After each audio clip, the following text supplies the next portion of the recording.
కళ్యాణ కారకుడు, పితృవాక్య పరిపాలన రక్షకుడు, ఏకపత్నివతుడు, ఇప్పుడు ప్రస్తుత సమాజం లోపల మనకందరికీ మార్గదర్శనం చేస్తున్నటువంటి సీతారాముల యొక్క ఆదర్శప్రాయుడు శ్రీరాముని యొక్క కళ్యాణము నేడు బహార్పేట్ హనుమాన్ మందిర ప్రాంగణం లోపల మధ్యాహ్నం 12:15 నిర్వహించడం జరుగుతుంది. ఈ యొక్క సీతారాముల కళ్యాణానికి సమస్త హిందూ ప్రజానికము మరియు వివిధ గ్రామాల నుంచి వచ్చేటువంటి హిందూ బంధువులందరూ కూడా సమయానికి విచ్చేసి ఈ యొక్క కళ్యాణాన్ని తిలకించి ఆ శ్రీ సీతారాముల యొక్క కృపా కటాక్షాలకు పాత్రలు కావాల్సిందిగా మనవి చేస్తున్నాము. అదేవిధంగా ప్రతి సంవత్సరం ఇక్కడ అత్యంత వైభవపేతంగా నిర్వహిస్తున్నటువంటి ఈ యొక్క శ్రీ సీతారాముల కళ్యాణం దిగ్విజయంగా నిర్వహించడం లోపల అనేక మంది యొక్క కృషి ఉన్నది.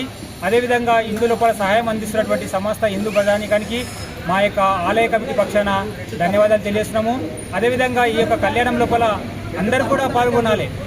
అన్ని కులాలు మతాల వారు అనేటువంటి భేదభావన లేకుండా అందరూ కూడా పాల్గొని ఆ యొక్క శ్రీ సీతారాముల యొక్క ఆంజనేయ స్వామి యొక్క కృపకు పాత్రలు కావాల్సిందిగా ఆలయ కమిటీ పక్షాన మేమందరం కూడా విన్నవించుకుంటున్నాము. అందరూ కూడా 12 గంటల లోపల ఈ యొక్క ఆలయ ప్రాంగణానికి విచ్చేసి శ్రీ సీతారాముల యొక్క కళ్యాణాన్ని తిలకరించి ఆ యొక్క జన్మను ధన్యం చేసుకోవాల్సిందిగా కోరుచున్నాము. జై శ్రీరామ్. జై శ్రీరామ్. జై శ్రీరామ్. జై శ్రీరామ్.